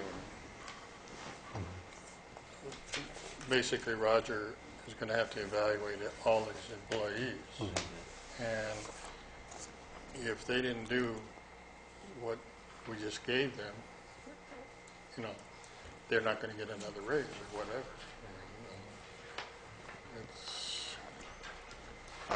But if they're performing well. Moving on. Item 5C, consider participating in a community choice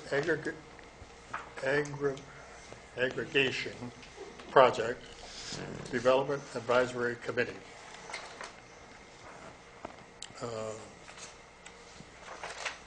Is that? Hello.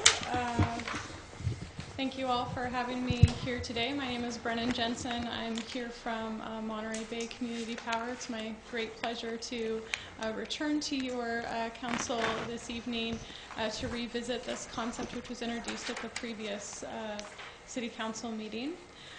So I just wanted to give you a little bit more information to build on what we've already established from the previous meeting.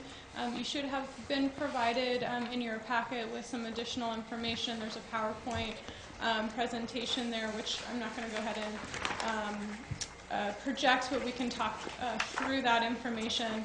There's also a one-page summary. And I also provided staff with this staff report and a recommended resolution which addresses some of the concerns that were brought up at the previous meeting when this concept was first introduced. So just to kind of refresh everyone's memory on what this program is about. This is a tri-county collaborative effort. It's being led by Supervisor McPherson's office out of the County of Santa Cruz, but it does include all three counties in the Monterey Bay region. The County of San Benito, Monterey, as well as Santa Cruz. It also includes several of the cities therein and special districts. At this point, there are 16 official members to that collaborative, and we're working towards having full representation of all parties within the region. What we're looking at doing at this particular junction is to establish, basically there is an established committee. It's called the Program Development Advisory Committee that representatives from the various cities and counties have provided a representative to serve on this committee to look at the concept of community choice aggregation and to conduct what's called a feasibility study, a first phase feasibility study, to examine whether or not this might be a good choice for our area. Community choice aggregation basically is sort of halfway between an investor-owned utility and a municipally owned utility.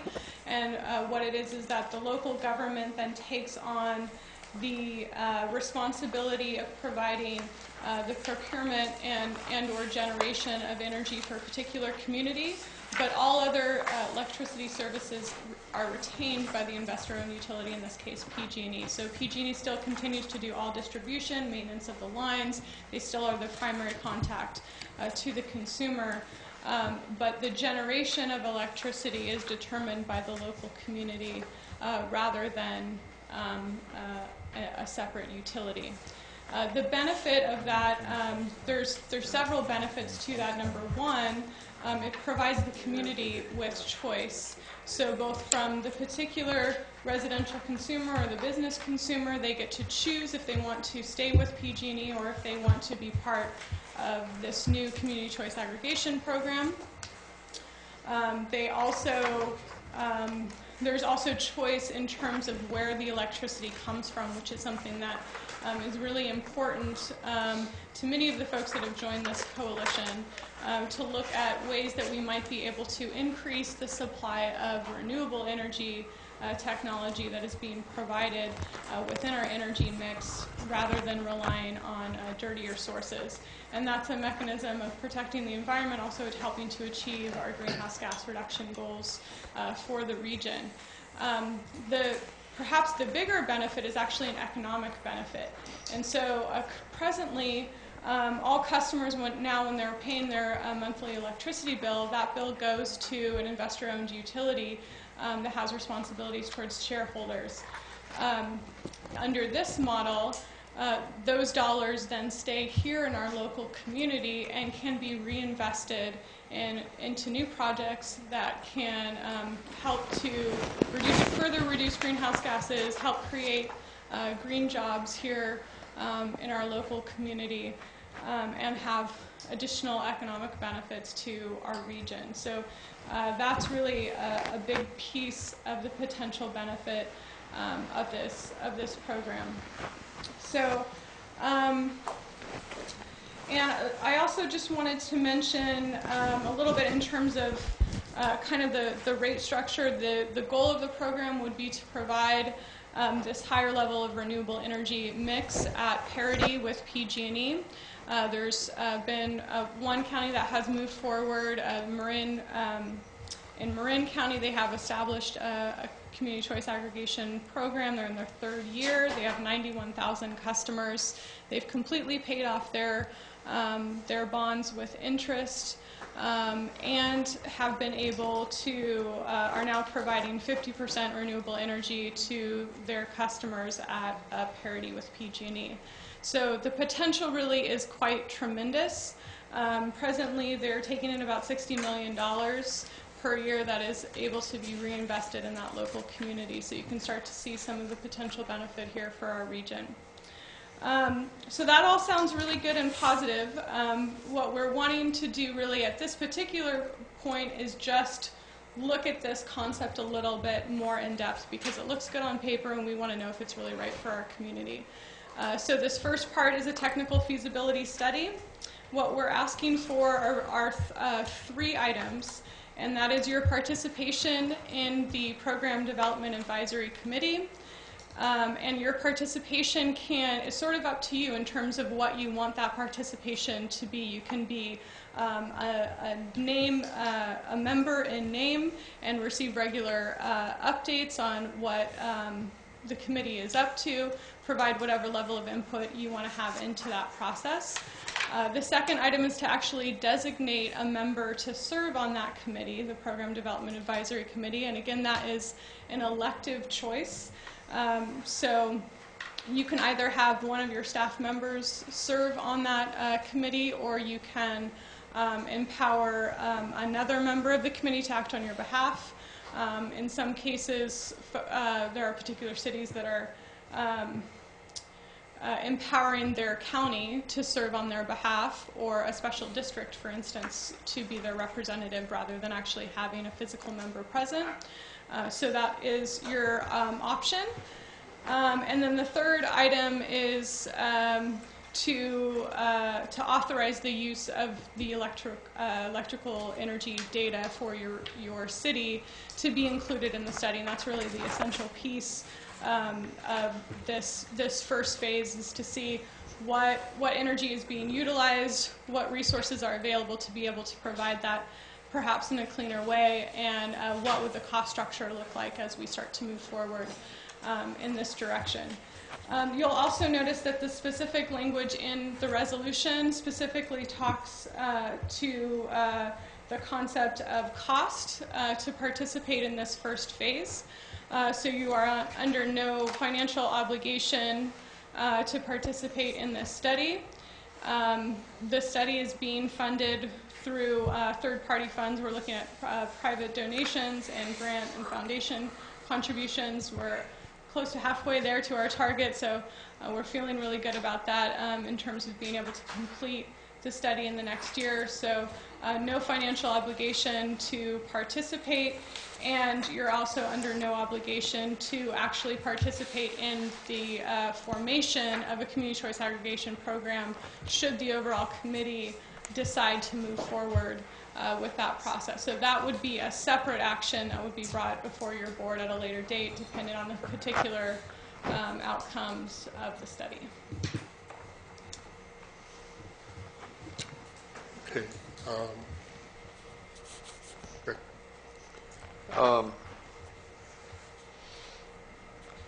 What is the cost of joining Lean? Do we have to pay, or does There- the consortium, the JPA, pay any fee there? The consortium pays for that. So it's sort of a sliding scale. I believe it's up to, it might be $2,000 a year, but it's something that is being covered by the overall committee through donations. Again, there's no obligation for the particular, for your city to contribute to that. And it's a piece that we've deemed to be helpful currently in our particular in the particular moment that we're in, because really this moment is trying to figure out how we might move forward, and we want to be able to learn from those folks who have sort of cleared the path in front of us, and that's an organization that has been created by the folks who did this successfully in Marin County and are also stewarding similar efforts across the nation. On the PowerPoint, the slide that says real world results, Marine Energy Authority, points out that the rates are now the same as PG&E. So initially the rates were higher, is that? So they chose a particular path, and we would have, in our particular region, we would have the choice to go several different ways, and that's why you complete the study, because you look at various different scenarios of different energy mixes and different cost implications. So for their particular community, they set a goal of achieving 33% renewable energy in year one. Presently, PG&E is providing about 19%. I think it was about 16% in their particular region. So they wanted to close to double that and get to 33% in their first year. And in order for them to do that in their area, that required a 2% increase over what their current rates were. And so that's where they moved forward with. You can see from their results that that was not a barrier for their customers. Those customers did choose, all 91,000 folks chose to participate in that program. And they've been able to, in just 3 years, bring that down to parity and increase their renewable mix up to now 50%. They also offer a 100% renewable energy mix at that same, I believe still, that same 2% increase. So they're offering their customers several different options. Why does it cost more to get more renewable energy, and yet later on there is a savings? There's an initial capital investment in bringing those systems online, securing those contracts, and sort of setting up the system to be able to manage it over time. And once those pieces are in place and the customers come on board, those help to offset each other and get to a place of parity.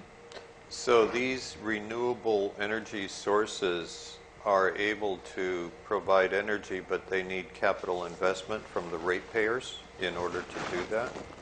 And then later on they can return profits?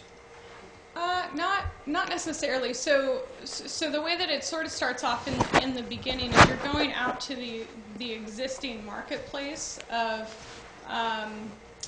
where people are providing renewable energy and sort of selecting places where you're going to purchase from. And typically you would set up power purchase agreements with various providers for that purpose. And that process sort of just establishing those agreements, setting up all of the infrastructure from an organizational perspective, getting all of the systems and stuff in place has a capital investment cost to it.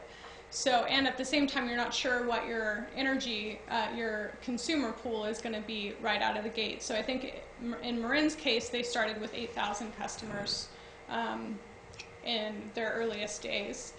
And they've been able to ramp that up over time. And so that's where they've been able to bring it back into line. Now, over time, as the program is more and more successful, then additional revenues are created that then can be reinvested into new capital projects to actually install, for instance, new solar resources or new wind resources or geothermal or other renewable sources. I guess what bothers me is that I gather if these people had a product to sell that PG&E wanted to buy, they would buy it. And so by us putting this thing together, we can purchase renewable energy from people who wouldn't be able to sell it anyplace else otherwise, because PG&E is obviously not buying it right now. Why do we need to invest in helping these people? I mean, we're going to be their customers. Mm-hmm. We're going to buy the energy from them. Why do we need to invest in them? I mean, that's like saying, I don't have any money, but I have an idea, and give me the money to develop it, and then I'll sell it to you. I have a problem. I see a parallel here with the high-speed rail project. I think if the high-speed rail project was going to make money, then somebody would go out there and build that line and then turn around and sell us tickets to ride on the train. If we have to build it ourselves, isn't that because they don't think they're going to generate enough ticket revenue to pay for it? And I think everybody knows that's the answer. I don't mean to paint this project with that color, but I do see a parallel here. Now, another thing that bothers me, and it's on this same slide, is if all this money gets diverted from PG&E, at what point do we pay it back to the ratepayers? Do we just keep this little nest egg and fuel our little engine that manages this system and then decide to invest in various projects to create more renewable energy? Why not just return it to the ratepayers and lower their costs? Okay, so a couple different pieces in terms of why PG&E isn't doing this already. They are in fact purchasing renewable energy already, in fact, and they are mandated by the CPUC to continue to increase that over time. The problem is, though, that they can't necessarily provide it at the same rate because they're also beholden to their shareholders and needing to make that increased amount of profit. A CCA is a nonprofit organization, and so any additional revenues that are brought in then are at the discretion of that organization in terms of how they want to reinvest that. So, and that organization has the choice then on what they want to do. So one option could be to invest in the capitalization and production of new renewable energy sources. I'm not necessarily saying that that would be the choice, but that's one option that the CCA could make. They could also choose to invest in energy efficiency projects. They could choose to invest in more education types of initiatives. They also could choose to return that money directly back to the ratepayer. So all of those options are available, and what you're doing then is, under this project, is rather than having those choices be made by an investor-owned utility, you're having those choices be made by a local government organization here in your local community where you have more control over that process. Is the profit, the eventual profit from this CCA, going to be allocated by jurisdiction? In other words, San Juan Bautista generated X, so X can be, San Juan Bautista can determine what happens to X? That will be part of the process. Should a joint power authority be developed, that decision will have to be made by that body on how they want to allocate. So that could be a choice, or it could be something that is more collective. I think the vision at this point is to have something have a regional benefit, because of course greenhouse gas emissions don't necessarily have a particular boundary to a particular jurisdiction, and we would want to be able to have all members of the agency be able to benefit in an equal way. And San Juan Bautista in particular, because there's a small population, often ends up getting a short end of the stick. And so this is an opportunity, by going into a more regional collective process, to be able to have increased benefits to rural areas like San Juan Bautista, to have a larger voice at the table. So those decisions haven't been made, and this is an opportunity to help try to to interject what direction you'd like to see the organization go in. Well, I need to tell you that I understand that if we don't go into the study, if we don't authorize our data to be studied as part of this study, we're not going to be able to get in later at the same basis as everybody else. So I'm in favor of going into the study. But I have a question about this resolution. Was that generated by your group, the resolution for San Juan to adopt? Yes, and it's sort of a generic resolution for the region. So there are pieces, if you are not comfortable with certain elements of it, you're certainly welcome to make any changes you see fit. Okay, well, I had a question on page 2, the second whereas. It says, whereas the will sunset upon completing its charge to develop. What's missing? I love that you caught the typo. Yes, it's supposed to be a Project Development Advisory Committee. Okay. Can I ask I'm done. Okay. Now, my understanding is that right now is if I sign this resolution, the only thing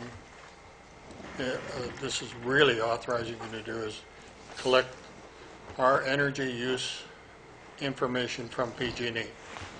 And also that, I don't know if it was Board of Supervisors or Hollister, their representative would be our representative. So I can't think of the name right now, but yeah, it's Adam Goldstone. He's a member. He's on the in the Public Works Department, and right. They have offered to serve as your delegate, right. And that's at your discretion. And at least at this point in time, there is absolutely no cost to San Juan Bautista. Absolutely. Okay. Yep. And that language is within the document as well, without obligation of expenditure of general funds. Okay. Anybody else? Jolene, I can't believe you got to have something there. Yeah, the first whereas. For providing electrical power, it just sounds wrong to me. Because we wouldn't be providing. What it is it's two potential elements. It's procurement or generation. So under the same structure, you have the option of providing the electricity however you see fit. So you could actually produce the electricity yourself. You could set up a little power plant or solar panels or whatnot. And be able to deliver it directly, or more likely, at least in the initial days, you're going to procure it from other providers and basically aggregate it together. Is it more correct to say can explore and potentially provide electrical power rather than just provide? Yeah, I think in that particular, whereas we're talking sort of about the general concept of community choice aggregation versus this particular region. So sort of as a defined concept, community choice aggregation provides electrical power. In other places, we will sometimes say purchase or generate. I didn't see that. For instance, in the PowerPoint, that's the language it uses. In the PowerPoint, but not in the resolution. Right. So. Yeah, I wasn't real comfortable with providing electrical power. I'd be more comfortable with can explore and potentially provide, or something. That's the first part of it, but they are going to end up providing. They could. No, they are going to end up providing power. So I think that whether they get it from PG&E or the solar plant out in Pinoch, they're going to provide the power. I mean, at least that's the way I understand it. It's like the city of Santa Clara. I don't know when they started it, but 100 years ago or something, they have their own power system. I don't know where they get their power from, but the rates in Santa Clara are much lower than they are in San Jose, right next door. But again, I like to say, I don't know where they get their power from. But Did we ever answer the question, was energy load info from PG&E found to be publicly available? I know that was a question we had last time.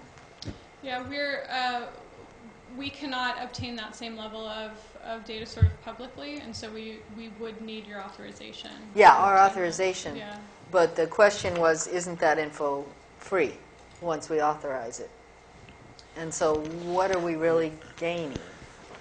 Well, PG&E does charge for that data. They do. They do. And so it's not publicly available info that you can go and get without charge. They charge for it. There may be individual pieces that you can obtain without charge, but to get it sort of as an aggregate collectively in this way, there is a fee per county. And that's actually a very significant portion of the cost of the feasibility study is just obtaining that data. We don't have a utility tax, but we have a franchise fee. I had another question. I can't find it in here right now, but it seems to me like I heard that once this thing went into calculate an overall into existence, that we could either choose to go in or not. Would we have to choose as a city, or could individual homes decide whether to go into it? How would that work? So the city has to be a participant in order for the residents and businesses to be eligible to choose to participate, because you're basically creating a special district where the CCA will be operating. So then only those folks that are within those boundaries are eligible to choose to participate. But then at that point they could choose to either go with this or to continue buying their energy from PG&E. Right. And it's always a choice. So even after you've decided, okay, as a city we like this concept, we do want to go ahead and move forward and be an official member of this body, all of your residents could choose to not participate, or they could choose to participate, or some portion of them may choose to participate. Okay, so now this choice is available now, because I don't know how many years ago I started buying my electricity from somebody else, not from PG&E. PG&E bills me for it, and then they turn around and pay that company. Where are these people now? Do they have to be a certain size or something to be made available to me to choose, or? The CCAs can be formed by any type of governmental agency under this particular legislation and offer a similar type of service. So, for instance, San Juan Bautista separately could choose to pursue its own community choice aggregation program independent of the broader region if that was something that they were interested in. So there are other programs that are out there. I'm not familiar with this particular option that you're participating in. It sounds a little bit more like a private business. But they would have to, in order to be an aggregator, you would have to be appropriately formed within the state of California and adhere to all Public Utility Commission protocols. Does yours go So that would continue to be an option for you. Yeah, I'm just wondering why we couldn't all maybe put out a bulletin to everybody, hey, buy your power from so-and-so because it's cheaper than PG&E. I don't know. Is yours cheap? It was when I started, but I haven't kept up with it, and I probably should look into it. But they were using more renewable energy than PG&E at the time, and they were cheaper. I think that's the whole idea really behind this, right, is to get more renewable energy used versus what PG&E wants to provide. Exactly. Because in a of their shortened power time plants. frame. And to provide that choice. So you've got more choices in the marketplace, more competition, and hopefully that will help keep prices lower as well. So what it comes down to, if this whole thing goes together in San Juan, well, everybody's involved in it, and you're going to tell me, as a private individual, I can buy my power from PG&E, or I can buy it from the consortium, but it's going to cost me a little bit more money because it's renewable energy at this point in time. Mm-hmm. Now, the only other question I have for you is, where does the profit come from? Is it because PG&E has to pay dividends and whatever exorbitant salaries to their CEO, and is that the difference? I mean, where does Marin County get $60 million a year? So that's actually, so the $60 million is, my understanding is that's all the revenue that residents and businesses in that jurisdiction are paying for electricity. But rather than that, and that's all received by Marin Energy Authority currently, so that's not all profit. But that's what then, that's their funding to go out, procure the energy, and whatever is left over be able to reinvest.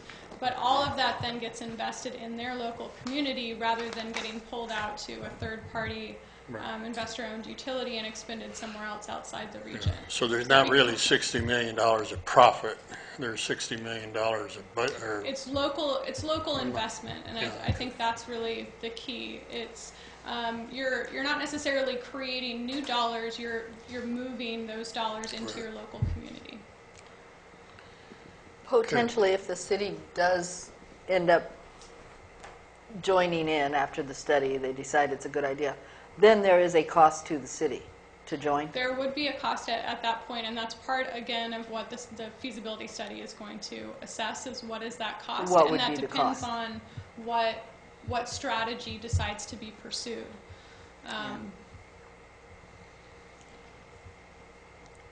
Well, it appears to me that right now, the only thing we're authorizing them is to collect the data from PG&E at no cost to us. We have a representative in the Public Works in San Benito County, so we don't have to provide a staff member. Yeah, City for of it. Hollister. And eventually, they're going to come back and tell us, okay, it's going to cost you X number of dollars to join this thing, and it's going to cost your ratepayers more or less for their power.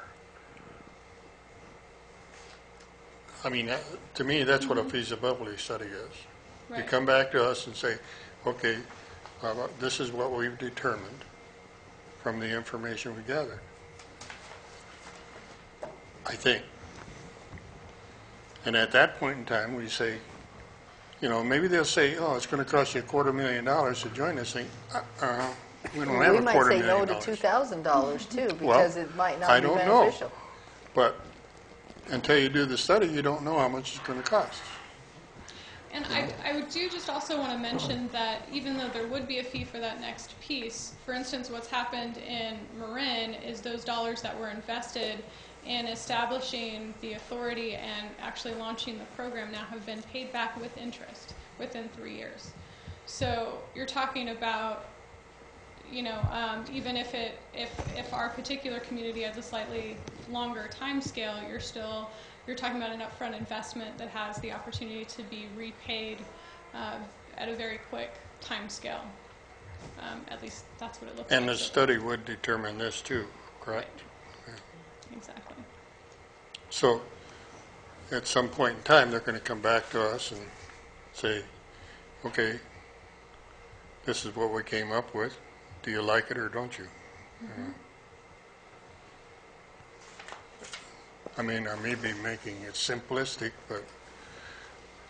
Yeah, well, the explanation we're getting is all simplistic, and whether or not it's a worthwhile proposition is hard to determine, but we want the feasibility study done. And did we cover all your points? Sorry? Did we cover all your points in this memo? No, there's one point that wasn't covered, and I also have a speaker card. Okay. Well, let me get to yours first. What was it?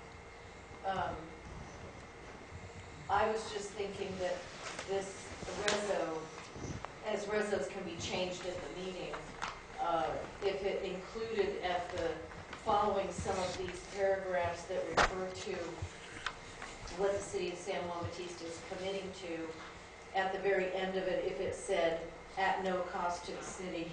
Just to reiterate, I know there's one point up here where it says no cost, but it's sort of ambiguous that some of the things listed in the last whereas, I think on page 2, it says you wouldn't do anything beyond, and then it says gather and analyze information and determine financial and technical feasibility.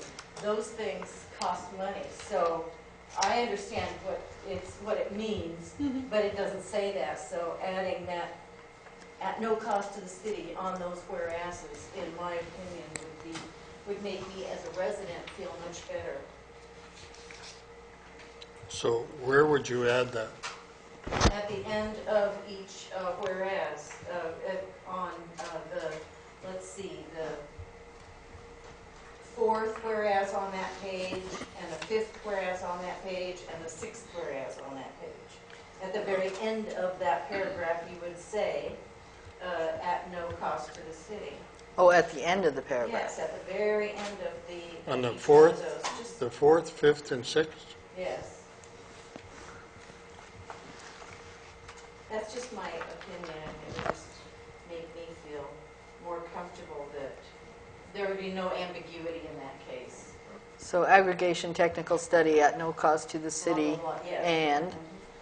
and then Well, community choice aggregation at no cost to the city? On behalf